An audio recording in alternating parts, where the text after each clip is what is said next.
Pegue sua Bíblia, por favor. Eu queria que você abrisse no livro de 1 Pedro, capítulo 1 também. 1 Pedro, capítulo 1, versículo 13. Amém? Ô misericórdia. Misericórdia. Todo mundo achou? 1 Pedro, capítulo 1, versículo 13. Diz assim a palavra do Senhor, na minha tradução, que é a NVI. Portanto, estejam com a mente preparada, prontos para agir, estejam alertas e coloquem toda a esperança na graça que lhes será dada quando Jesus Cristo for revelado. Portanto, estejam com a mente preparada, prontos para agir, estejam alertas e coloquem toda a esperança na graça que lhes será dada quando Jesus Cristo for revelado. Pai, é a Tua palavra, e nós cremos na Tua palavra. Nós cremos, Deus, que ela é viva e eficaz, que ela é capaz de penetrar a nossa alma, de dividir alma e espírito, de dividir junta e medula. Senhor, ela é capaz, Senhor, de discernir os pensamentos do nosso coração. Ela é capaz de nos levar, Senhor, a andarmos corretamente, a seguirmos os melhores passos. Por isso, Senhor, nós queremos pedir que a Tua palavra na nossa vida nessa noite venha fazer uma diferença tão grande, para que a nossa mente esteja preparada, Senhor, para esse grande dia. Que em nome de Jesus, Senhor, cada um de nós estejamos com a nossa mente pronta, ou para ouvir o Senhor, estejamos com a mente pronta para agir também, em nome de Jesus, Senhor. Amém. Amém. Irmãos, se nós não tivermos a mente boa, a cabeça boa, todo o corpo padece. Você já deve ter ouvido falar de Stephen Hawking. Stephen Hawking é um cientista britânico. Ele é um dos grandes pensadores da atualidade. E Stephen Hawking, ele tem vários livros escritos. É um homem que tem assim uma capacidade mental brilhante. Só que ele sofre de um mal que paralisa todos os nervos do corpo. E é interessante porque esse mal, que paralisa todos os nervos do seu corpo, o levou a uma cadeira de rodas. Mas mesmo assim, ele tem a mente boa. E ele continua desenvolvendo as suas teorias, desenvolvendo as suas preleções, as suas ideias, através de um computador que ele simplesmente mexe com a boca. É um homem fascinante, mas a cabeça está boa. Agora, quantas e quantas pessoas nós conhecemos que têm o corpo são, mas a mente está ruim? Eu lembro de várias vezes ir naquele hospital psiquiátrico aqui, em Pirapozinho, fazer um culto lá, com aquelas mulheres que estavam lá internadas. Com as mulheres e com os funcionários. É interessante que são mulheres que têm o corpo perfeito, não tem problema no corpo, mas a mente não está boa. Por isso que está lá, não é? Então, se a mente não estiver legal, queridos, nosso corpo padece. E é por isso que eu quero falar sobre esse texto nessa noite. Se você está anotando, você pode escrever: de que devemos guardar as nossas mentes? Do que devemos guardar as nossas mentes? Os cristãos, queridos, os cristãos em geral, eles são aprendizes.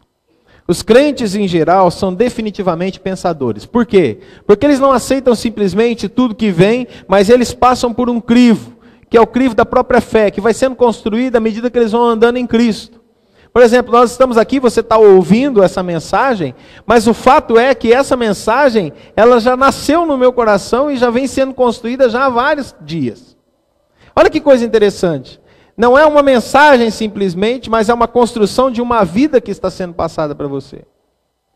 Eu me converti em 1990, fui para o seminário em 1993, saí do seminário em 1996, comecei o mestrado em 2001, terminei o mestrado em 2006, e ainda estou aprendendo.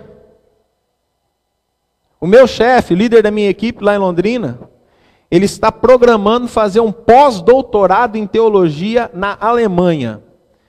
Eu falei, isso aí é para você, para mim não serve não. Aprender, já não sei o inglês direito, aprender alemão para fazer pós-doutorado em teologia, não, isso não, eu vou até um limite. Mas o fato é que nós estamos sempre crescendo. Sua mente é como uma esponja. É uma das armas mais importantes no arsenal de um crente. É a mente. É a cabeça pensante. A mente é um dom especial de Deus. A sua mente tem o potencial de armazenar mais de 100 trilhões de pensamentos. Ouça bem. Mais de 100 trilhões de pensamentos. E é interessante que você busca pensamentos tão rápido, de 20, 30, 40 anos atrás. E aquilo volta, emerge, por causa de um cheiro, por exemplo. Tá vendo como sua mente é fascinante? Uma pessoa média usa aproximadamente 3,5 milhões de pensamentos por ano. Ou seja, nós não desenvolvemos nem 10% do que a nossa mente é capaz de desenvolver. Não usamos nem 10% daquilo que a nossa mente é capaz de desenvolver. E enquanto a nossa mente pode ser o epicentro de uma vida criativa e influente, nossas mentes também são um campo de batalha. A sua mente é um campo de batalha. Está aqui, ó. Satanás começa agindo como? Na mente. E é interessante, né? Toda falha moral, toda falha espiritual, começa onde? Na mente. Começa na mente.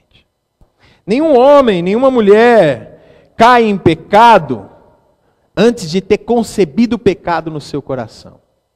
Pode ser questões de frações de segundo, mas o seu coração concebeu o pecado antes. Em 1 Pedro, capítulo 1, versículo 13, foi o texto que a gente leu. Em outra tradução diz assim: prepare as suas mentes para a ação, sede sóbrios. Que ação é essa? Que ação? É a ação que envolve toda a nossa vida.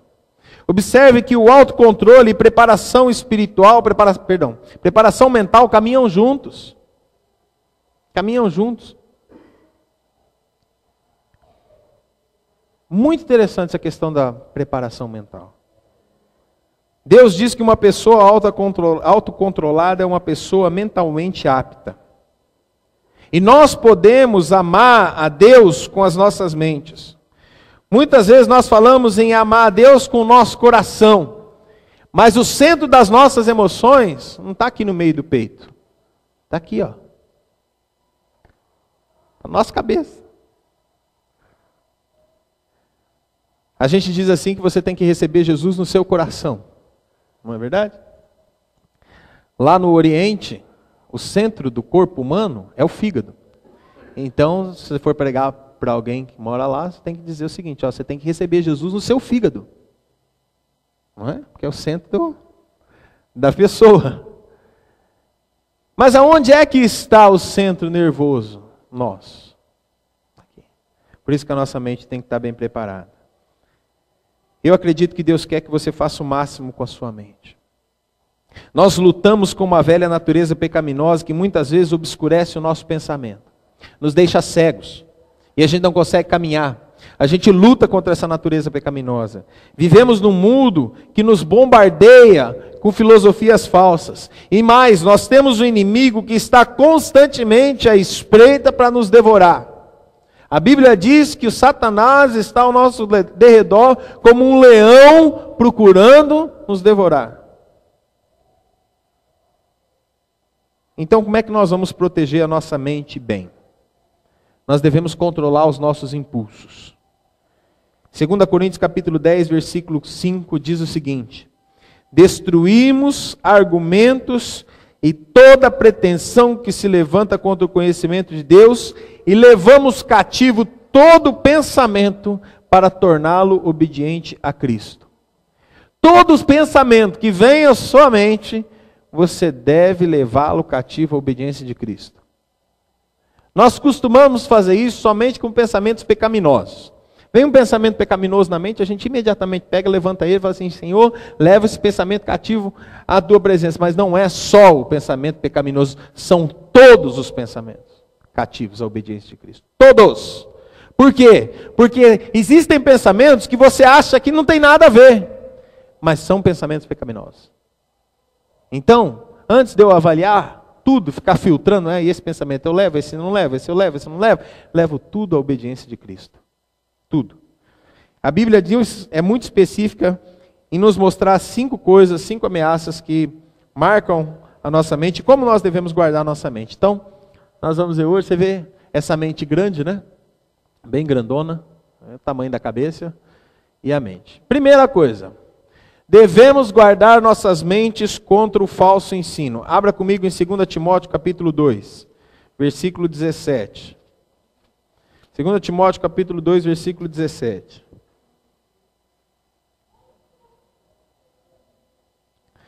Segunda Timóteo 2, 17. Amém?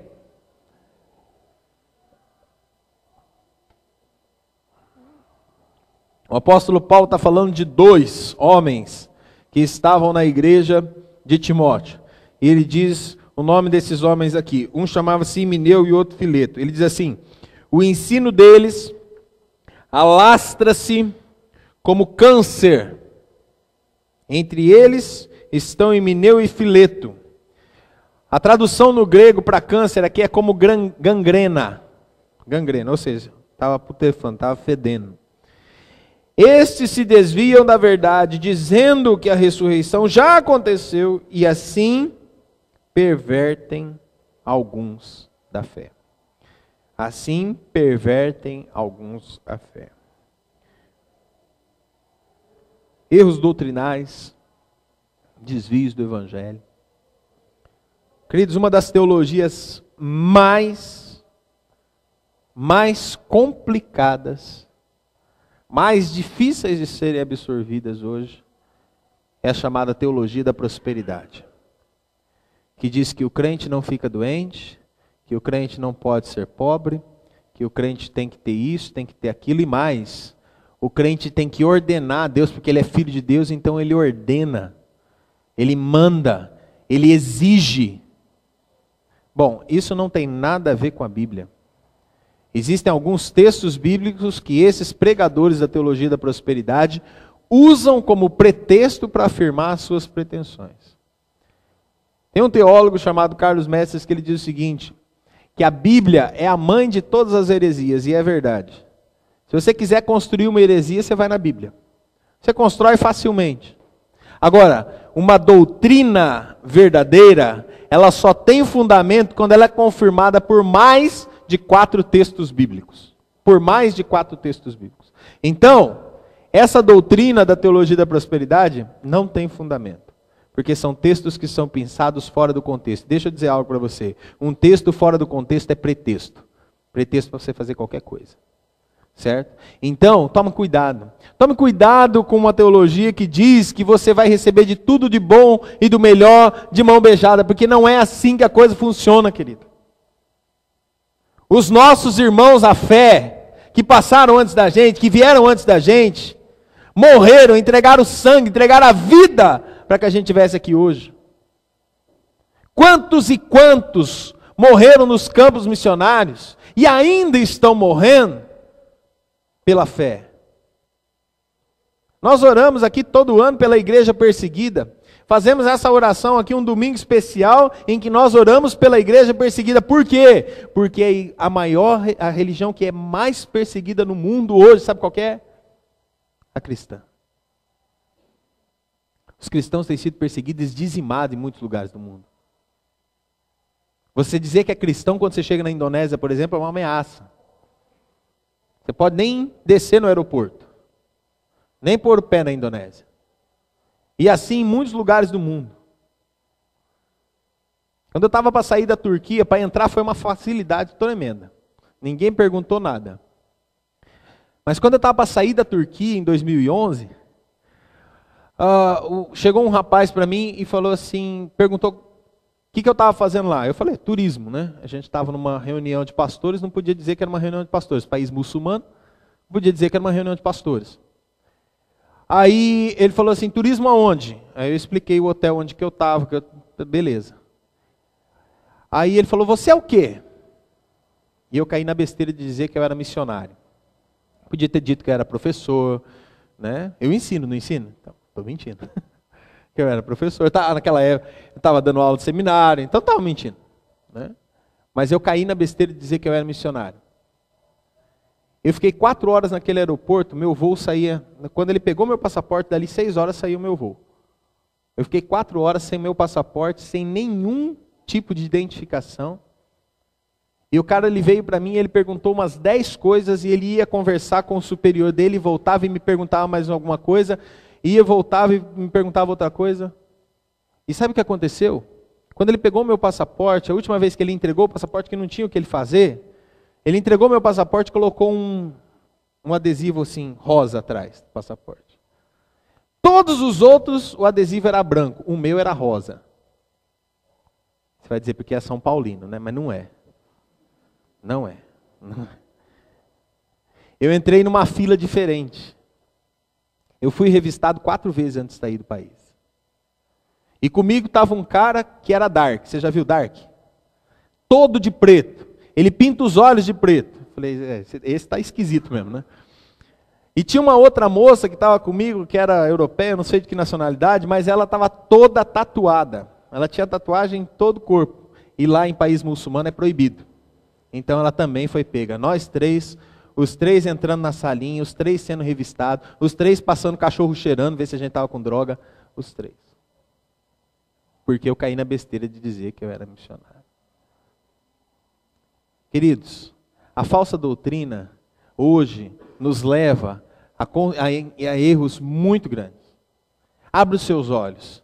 Nem todo mundo que pega a Bíblia e lê a Bíblia e prega sobre a Bíblia é de Deus. Cuidado, porque nos últimos dias vão chegar pessoas dizendo para o Senhor Jesus o seguinte: Senhor, em teu nome expulsamos demônios, em teu nome falamos novas línguas, em teu nome, Senhor, curamos enfermos. Em teu nome ressuscitamos mortos. E o Senhor vai falar assim: eu não vos conheço. Cuidado. Abre os seus olhos. Vá na palavra. Verifique que tudo que está sendo pregado está na palavra ou não. Olha que coisa interessante. Eu vou te ensinar uma coisa aqui, bem clara. Se alguém chega dizendo para você assim: olha, aprendi uma coisa nova, uma teologia nova e tal. Deixa eu dizer algo para você. Se é novo, não é verdade. Vou repetir. Se é novo, não é verdade. Sabe por quê? 2 João capítulo 2, versículo 1. 2 João capítulo 1, versículo 9. Todo aquele que não permanece no ensino de Cristo, mas vai além dele, não tem Deus. Quem permanece no ensino tem o Pai e também tem o Filho. O que a gente vê hoje é o ensino além desse que já foi ministrado, que já foi pregado. Isso... O apóstolo vai dizer assim que é anátema, ou seja, é amaldiçoado. Então cuidado, querido, cuidado. Nós devemos guardar as nossas mentes quanto aos falsos ensinamentos e falsas religiões. Agora, você diz assim: pastor, mas como é que eu vou fazer isso? Como é que eu vou guardar o ensinamento correto? Como é que eu vou guardar a palavra correta? Simples, sabendo a verdade. Sabendo a verdade. Você não precisa saber todas as seitas, você não precisa saber todas as heresias que as seitas pregam, você não precisa saber todo tipo de doutrina que está sendo pregado. Então agora eu vou ter que saber de tudo e de todos. Todas as doutrinas e filosofias que tem no mundo, para mim não cair no erro não. Você só precisa saber a verdade. Conhecereis a verdade vos libertará. Quem é que liberta? Verdade, acabou. Então você não precisa conhecer tudo quanto é tipo de doutrina. Por quê? Porque se alguém trazer uma doutrina diferente para você, você sabe qual é a verdade. Você compara com a verdade e fala assim: opa. Os agentes do Tesouro Nacional, eles são treinados para descobrir as falsificações. Sabe como é que eles treinam os agentes do Tesouro Nacional para descobrir as falsificações? Só com notas verdadeiras. Só com notas verdadeiras. Porque quando ele pega uma falsa, pelo tato ele já sabe. Ele não precisa nem ficar comparando qual é a verdadeira e qual é a falsa. Pelo tato, ele sabe qual é a nota falsa. É assim conosco também. Da mesma forma, a gente deve estar tão inteirado com a verdade, se preocupar tanto com a verdade, que logo você identifica que é falso. Então a primeira coisa é guardar contra falso ensino. Segundo, que você deve guardar a sua mente contra a tentação. Mateus capítulo 26, versículo 41, o Senhor Jesus diz assim: vigiai e orai para não cair em tentação. Vigiai e orai para não cair em tentação. Gente, povo de Deus, nós somos pessoas suscetíveis. Nós somos pessoas tentadas. Você é tentado constantemente. Existem áreas que você é mais vulnerável, existem outras que não. Talvez as áreas que você seja vulnerável eu não seja. Talvez as áreas que eu seja vulnerável você não seja. Por isso que as tentações têm 2 pesos, 2 medidas. Por quê? Porque não é o mesmo peso para você, não é o mesmo peso para mim. É diferente. Satanás, ele trabalha diferente com a gente. Por quê? Porque ele nos conhece também. Então, ele vai mandar exatamente aquilo que atrai os teus olhos. Por isso que a gente tem que estar vigiante. Olha só o que diz o Salmo 101, versículo 3. Não porei coisa má diante dos meus olhos. Diga assim comigo: não porei coisa má diante dos meus olhos. Por que será que o salmista indica isso para a gente? Você parou para pensar? Não porei coisa má diante dos meus olhos. Isso é um bom versículo para a gente colocar em cima do computador, na tela do computador, em cima da televisão. Escrever um versículo assim, colocar bem em cima da televisão. Não porei coisa má diante dos meus olhos. Porque é exatamente isso que acontece, queridos. A gente precisa aprender a aprender a fazer a distinção. O que é mal, o que não é. O que é mal? O que é mal? O que vai contra os bons costumes? Você sabe o que afasta a maioria das pessoas de Cristo? Sabe o que é? As más companhias. Porque as más companhias corrompem. É o mesmo princípio aplicado aqui. Você pode se encher da palavra aqui. Você fica 45 minutos aqui, 50, ouvindo a palavra. Só que você fica assistindo 1 hora por dia de televisão. Coisa ruim. O que vai compensar? Não vai. Não adianta. Dá para entender? O que eu tenho que fazer então? Eu tenho que primeiro selecionar o que eu vou assistir. Por isso que eu não tenho mais Rede Globo de televisão em casa. Eu cortei isso de casa. Cortei. Pago caro na televisão, que é por assinatura, mas eu ponho lá o que eu vou assistir e o que os meus filhos podem assistir. Seleciono. Eu não sei se você viu o que a Rede Globo lançou nesse final, né, na semana aqui. Eu estava lá em Curitiba e vi.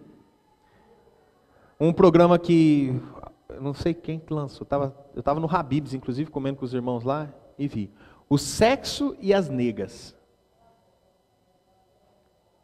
Eu falei, meu Deus do céu, o que é isso? E eu não consegui assistir, obviamente, que eu estava ali comendo, né? Não consegui. Mas eu peguei alguns lances do negócio. Agora, vem cá. Por que aquela menina que falou do goleiro lá, você lembra? Está sendo discriminada daquele jeito, jogaram fogo na casa dela. Não estou dizendo aqui que a gente tem que tomar muito cuidado com essa questão do racismo. Só que essa menina está sendo esculhambada, certo? Ela teve que mudar de cidade. Agora, a Globo pode chamar quem quiser de negra que não tem problema nenhum. Não é? Por quê? Por quê? Inversão de valores. Inversão de valores. Nós vivemos numa sociedade de inversão de valores. Quem pode falar o que quiser. Quem não pode tem que calar a boca. É assim que funciona esse país. É assim que funciona a nossa sociedade. Infelizmente é assim. A nossa sociedade é uma sociedade tão hipócrita, que a gente vitimiza bandido e criminaliza a polícia. Onde isso, pastor? Nessas manifestações que tiveram aí. Quando a polícia desceu o sarrafo no povo que estava lá, vandalizando e quebrando tudo quanto é loja, a Rede Globo de televisão filmou e todas as outras filmaram também e falaram o quê? Ah, não pode bater, a gente tem que protestar, mas não pode fazer isso. Ah é? Vai num país europeu e vai fazer isso para você ver o que acontece com você. Vai nos Estados Unidos e tenta quebrar uma janela para ver o que acontece com você. Você pode estar cercado de um monte de gente. Aliás, aconteceu isso nos Estados Unidos esses dias atrás, quando um rapaz foi morto por um policial lá, a população saiu na rua quebrando tudo e a polícia, tome sarrafo, tome sarrafo, tome sarrafo. Sabe o que a televisão falou? Tem que reprimir mesmo, porque senão não tem ordem. Nosso país é um país sem ordem. Sem ordem.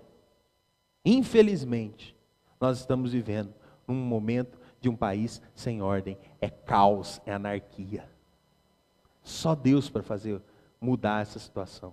Só Deus para mudar a situação desse país. Só o Senhor para mudar. Aí você fala assim, mas o que isso tem a ver conosco, crentes? Tudo a ver, queridos. E não é com nem a Rede Globo, não. Rede Globo e você, tudo a ver, não. Não, tem tudo a ver com a gente. Sabe por quê? Porque esse povo, essa terra aqui não pereceu ainda, Deus não consumiu isso aqui por causa da igreja. Por causa da igreja do Senhor. Porque a igreja está plantada aqui. É por causa da igreja. E nós, como povo de Deus, nós temos que aprender a separar o que é santo do que é profano. A gente tem que tirar a tentação dos nossos olhos. Nós temos que aprender a viver uma vida santa, queridos. Não porei coisa má diante dos meus olhos. A Bíblia é muito clara em dizer que o pecado começa com um pensamento. Você semeia o pensamento e colhe uma ação. Você semeia uma ação e colhe um hábito. Você semeia um hábito e você colhe caráter. E isso destrói você. Isso destrói você. A mente é um campo de batalha estratégico.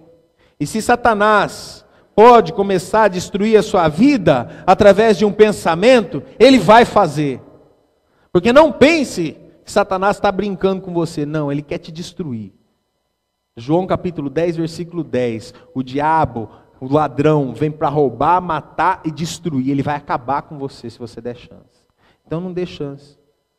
Devemos guardar nossas mentes contra a tentação. Essas fantasias que você acha que são inofensivas, não são totalmente inofensivas. Tem um fundo de malignidade. E a gente tem que separar. Quando eu começo a me sentir tentado, eu costumo dizer para o Senhor o seguinte, Efésios capítulo 6, versículo 17. Senhor, eu tomo posse do capacete da salvação. Por quê? Porque está aqui na mente. Senhor, eu quero cobrir a minha mente com o teu sangue. Eu vou estar guardando a minha mente da tentação. Isso é uma coisa muito eficiente. Fazer essa oração, Senhor, guarda a minha mente. Eu tomo posse do capacete da salvação na minha vida. Eu rejeito esse pensamento em nome de Jesus. E outra coisa muito eficiente que fazemos é confessar a tentação para não ter que confessar o pecado. A gente procura o nosso discipulador e faz isso. Querido, estou sendo tentado nessa área, me ajuda. Me ajuda. Um pastor amigo meu, já falecido, diz que quando você começa a ver, você está ficando velho, né? Você começa a lembrar das pessoas que são queridas, você fala assim, o saudoso fulano, né? O saudoso ciclano. Então esse é o saudoso, né? O saudoso pastor, meu amigo, que já está com o Senhor. Um dia ele chegou para um pastor amigo dele e falou assim, por favor, não me deixa ir para tal cidade. Por quê? Porque lá tinha uma tentação muito forte para ele. E era na área sexual. Ele falou, se eu for para aquela cidade, eu corro o perigo de cair. Sabe o que é isso? Isso é um homem que tem um caráter semelhante a Jesus. Que confessa a tentação para não ter que confessar o pecado depois. Nós precisamos ser assim, queridos. Terceiro lugar, devemos guardar a nossa mente contra experiências espirituais falsas. Olha só, Gálatas capítulo 1, versículo 6. Gálatas capítulo 1, versículo 6.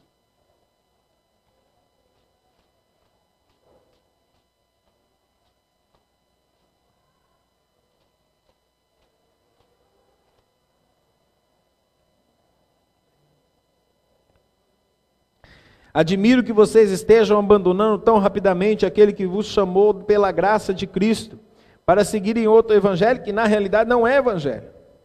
O que ocorre é que algumas pessoas estão perturbando, querendo perverter o evangelho de Cristo.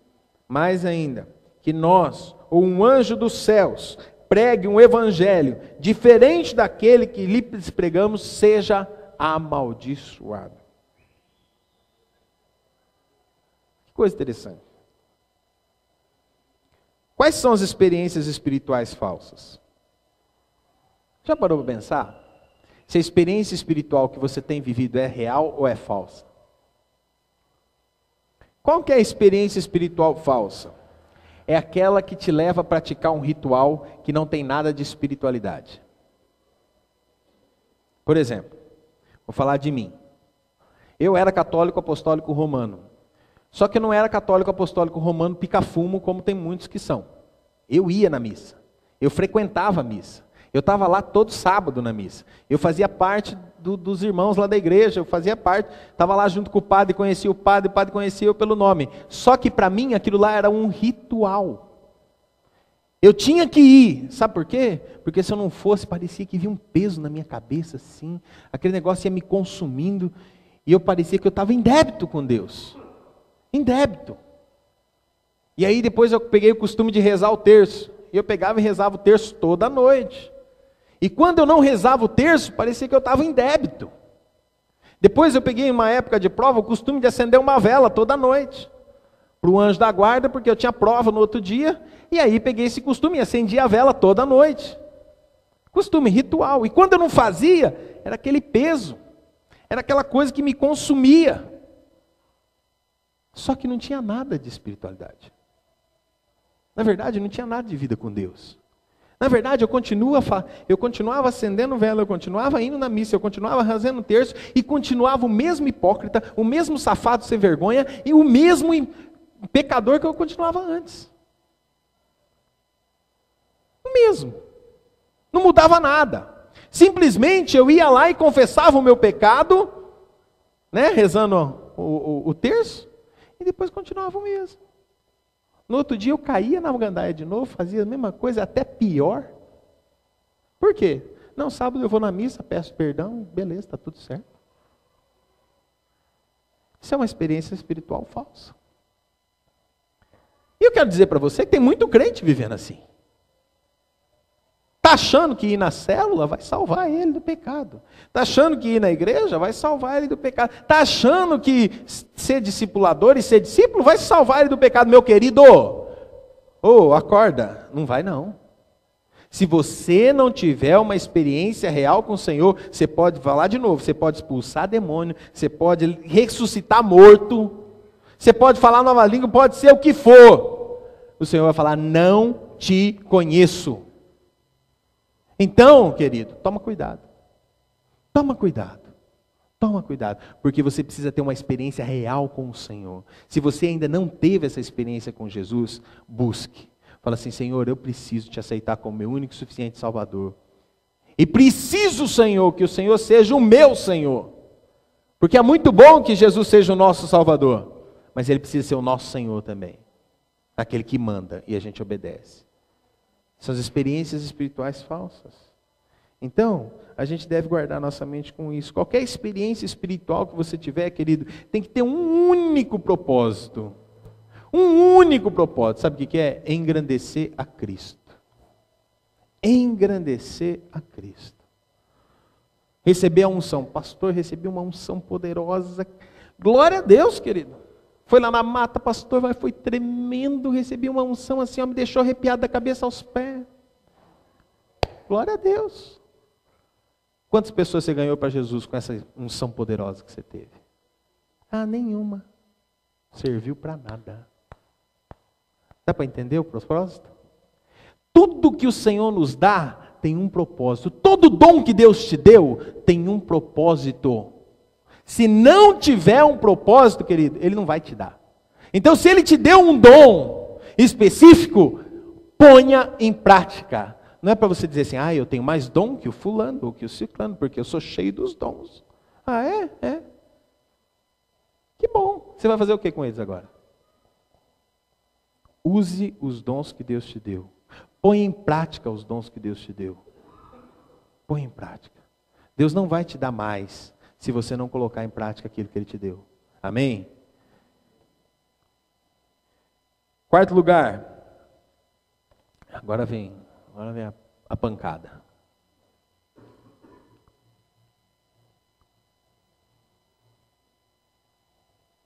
Devemos guardar nossa mente contra o orgulho. Graças a Deus a gente não tem nenhum orgulhoso aqui, né? A gente não é orgulhoso. Olha o que diz esse texto aqui, ó. Provérbios capítulo 16, versículo 5. Você grifa esse texto na sua Bíblia, de tudo quanto é cor que você puder, porque diz assim: o Senhor detesta os orgulhosos de coração. Eu vou repetir. O Senhor detesta os orgulhosos de coração. Sem dúvida serão punidos. Você deve guardar a sua mente contra o orgulho. Contra o orgulho, contra a soberba. O orgulho é o pecado que Deus julga mais rápido do que qualquer outro pecado. A única e verdadeira raiz da maioria dos pecados na nossa vida é o orgulho.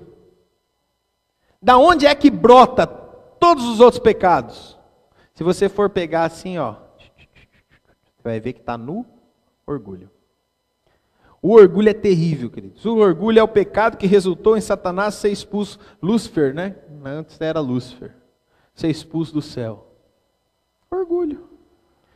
Como um cristão, você se torna abençoado por Deus. Isso é claro, isso é certo. Deus vai te abençoar, Deus vai fazer você prosperar, você vai receber vida eterna, você vai receber tantas coisas lindas do Senhor que a gente poderia passar a noite aqui falando das bênçãos que você recebe quando você se torna cristão. Glória a Deus por isso. Só que isso não é motivo para você empinar o nariz e pisar nos outros. Não é. Pelo contrário, quando o Espírito vem sobre mim, um dos frutos do Espírito é amor. Onde tem amor, não tem orgulho. É paz, é longanimidade, é bondade, é mansidão, é domínio próprio, é paciência.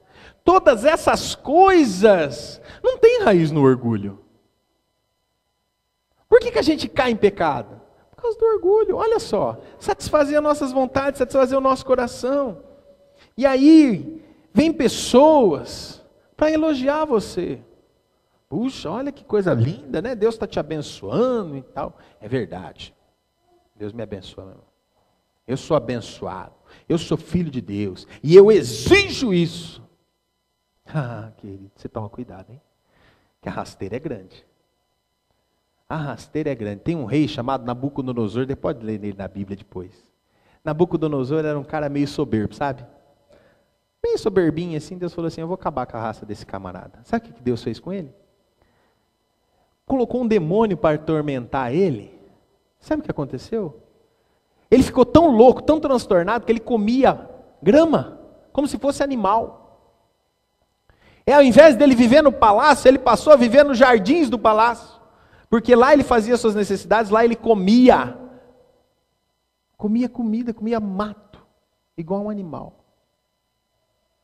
Aí depois Deus tirou o espírito e falou assim: não, fazer ele voltar a si. Aí ele voltou assim. Aí sabe o que aconteceu? Aí ele se humilhou diante de Deus. Aí você vê uma oração de Nabucodonosor na Bíblia. Um rei babilônico. Realmente Deus é o Senhor dos céus e da terra e Ele faz tudo o que Ele quer. Será que Deus precisa colocar um capeta para ficar nas nossas costas? Para a gente se humilhar? Eu acho que não. É melhor a gente dobrar o joelho logo e falar assim: Senhor, eu reconheço que tudo vem de Ti, da Tua mão eu te entrego. É muito mais fácil. É muito mais fácil. A gente não precisa ser de dura serviço, sabe? Elogios, queridos, e críticas são como chiclete. Você mastiga, mastiga, mastiga, você não pode engolir. As pessoas te elogiam, você não engole isso. Mastiga e depois você joga fora. Porque toda honra e toda glória, todo poder tem que ser dados ao único que é digno de receber. Só a Ele. Só a Ele. A atitude certa diante da humildade. Filipenses nos diz o seguinte, Filipenses capítulo 2, versículos 5 ao 7. Seja a atitude de vocês como a de Cristo Jesus, que sendo Deus, não considerou ser igual a Deus, mas esvaziou-se a si mesmo, vindo a ser servo, tornando-se semelhante aos homens.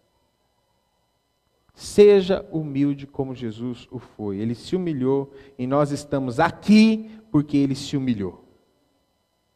Que essa seja a sua carreira também, diante do Senhor. Humilhai-vos sob a poderosa mão de Deus e Deus vos exaltará. Quinto e último lugar para sua alegria e satisfação. Devemos nos guardar contra uma mente sobrecarregada. Marcos capítulo 6, versículo 31. Vai lá no Evangelho de Marcos, capítulo 6, verso 31. Olha o que o Senhor Jesus está fazendo aqui.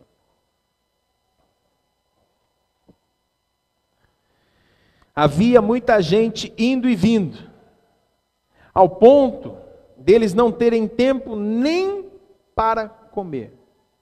Jesus lhes disse: venham comigo para um lugar deserto e descansem um pouco.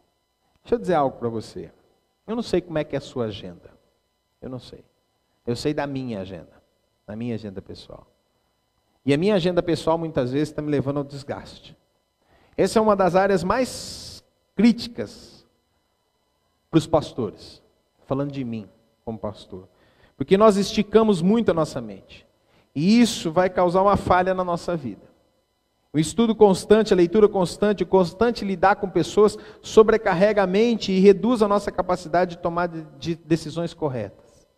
E Jesus disse para os discípulos o seguinte: vem descansar comigo, vocês precisam dar um tempo. Nós precisamos nos proteger de uma mente sobrecarregada. Sabe por quê? O que acontece quando você sobrecarrega de energia um sistema? O que acontece? Está curto. Você sabia que a nossa mente é cheia de impulsos elétricos? Por isso que às vezes você está perto de uma pessoa, você encosta, dá um choque, sabe? Dá um choque. Na sua mente. O que conduz os pensamentos da sua mente são impulsos elétricos. Você é uma pilha. E se você sobrecarregar a pilha, sabe o que vai acontecer? Não quero ser fatídico com você, não. Eu tenho um primo, né? Tinha. 48 anos de idade. 48 anos de idade. Ele comprou uma padaria com 45 anos. Ele nunca tinha mexido com padaria. Ele era corretor de imóveis. Já era um estressante, mas ele resolveu comprar uma padaria. Ele levantava às 5 da manhã, que ele tinha que abrir a padaria às 5 da manhã, e ele ia embora para casa às 11 da noite, que era quando ele fechava a padaria. Ainda ele chegava em casa, ele tinha que fazer as contas e tudo, ele ia dormir meia-noite e meia, 1h da manhã, para levantar às 5. Para levantar às 5 não, 5 ele tinha que estar na padaria.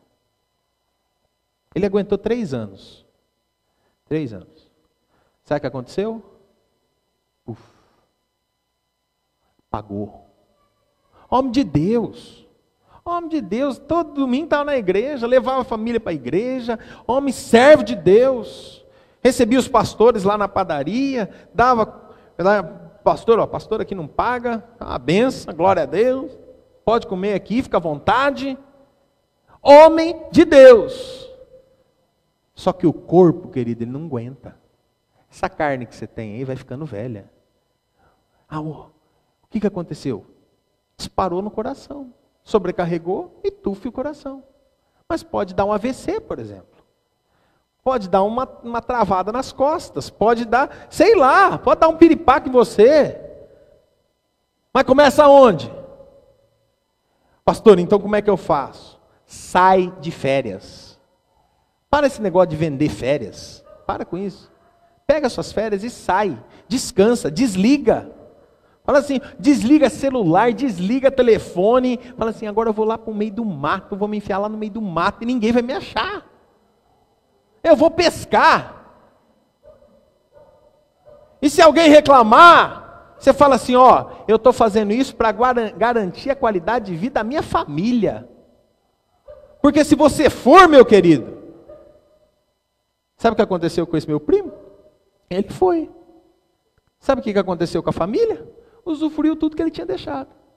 Meteram pau no dinheiro. Usaram o dinheiro. Não. E ele? 3 anos sem férias, 3 anos sem descansar, 3 anos sem botar a cara para fora de qualquer lugar. Era da padaria para casa, da casa para padaria, da padaria para casa para padaria. E para a igreja do domingo de vez em quando dava tempo. Homem de Deus. Uma mente sobrecarregada, queridos, nós devemos guardar a nossa vida de uma mente sobrecarregada. Eu não sei como é que está a sua agenda. A sua influência e seu impacto é muito grande, é muito importante, para que hábitos mentais ruins ou pensamentos pecaminosos arruinem você. Um fracasso épico começa com pequenas coisas numa mente sobrecarregada. Você não consegue tomar decisão direito, você não consegue falar direito, você não consegue viver direito. E aí sabe o que acontece? Puf. Um belo de um dia eu estava assistindo um filme, uma tarde, não era a sessão da tarde, mas era logo depois do almoço, e a Sara foi lavar a louça, né, Sarinha? E eu sentei no sofá para assistir um filme, estava assistindo um filme, e chegou um irmão, e disse assim: "Ei, pastor, assistindo um filminho?" Eu falei: "É, isso é para manter a qualidade do culto que você assiste." Sabe por quê, queridos? Sabe por quê? Por que que eu assisto filme? Por que que eu vou pescar? Por que que eu viajo? Às vezes, nessas viagens, dá para dar uma descansada. Sabe por quê? Para eu poder estar de pé aqui hoje. E eu não tenho vergonha nenhuma de dizer isso. Olha, não dá para mim te atender agora porque eu tenho outras prioridades. E às vezes a minha prioridade é dormir. Eu preciso fazer isso. Eu preciso fazer isso. A minha família precisa disso. A minha família precisa. E eu quero dizer para você que a sua família também precisa de você. Eu quero dizer para você que você precisa descansar também. Eu quero dizer para você que você precisa dar um tempo, um break. Falar assim: opa, peraí, gente. Até aqui deu. Agora eu preciso cuidar de mim. Se você não cuidar de você, quem é que vai cuidar? Então, naquelas escalas de valores que a gente sempre ouve falar, né? Deus, família, não é? Deus, família, trabalho, igreja e saúde. Não. Inverte isso, querido. É Deus, saúde. Sabe por quê? Porque se não tiver saúde, não vai ter família. Você não vai ter igreja, você não vai ter trabalho, você não vai ter nada. Você precisa cuidar da sua saúde. Cuide da sua saúde. Você não pode ter uma mente sobrecarregada. Amém? Porque senão você vai ficar com a mente... Cadê o negócio de... Está vendo o que é uma mente sobrecarregada? Você esquece até onde você pôs o negócio. Então você vai ficar desse tamanho sua mente. Ó. Vai reduzindo, reduzindo, reduzindo, reduzindo, reduzindo, até que você explode. Ou vai aumentando, aumentando, aumentando, aumentando, até que você explode. Vamos ficar em pé? Vamos orar?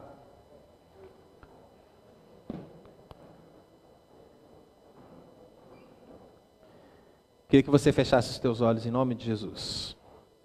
Você colocasse a sua vida diante do Senhor. Eu não sei como é que está a sua mente hoje.